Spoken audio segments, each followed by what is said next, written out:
when the community component of this role started, this was probably around 2004-ish, 2005. Yep. Yeah, right before we launched Xbox 360.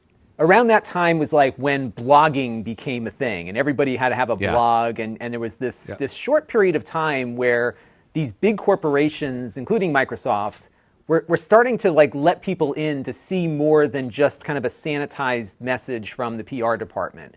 And I think, to a large degree, many companies, Microsoft kind of is the exception to that, I think, but many companies have, kind of gone back to that sanitized model of being very cautious about what's said and how things get communicated to the public. You've had a lot of free reign. That's always something that's intrigued me, that they trusted you to represent the company without, having to watch these videos jump cutted with a bunch of edits and redactions and everything else.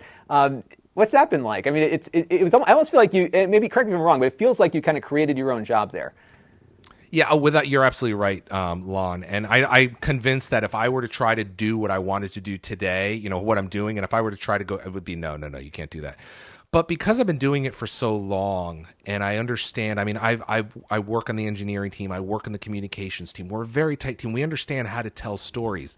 And this is a true story, Lon. I wake up every morning and go, God, I hope I don't screw this up today. Because I just love my job. I love what I do. I love talking to people. I love building products with our engineers and coming up with communication plans and whatnot.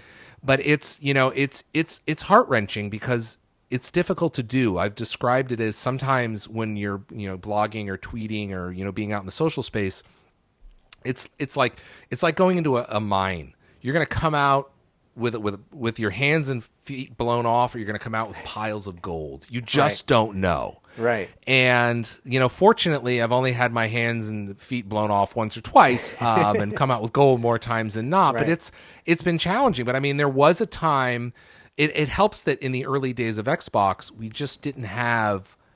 We were, like I told you, we were at the end of the highway near a gravel pit, and people weren't really paying attention to us. So we kind of, I don't want to say got away with a lot of stuff, but we certainly had a lot more free reign.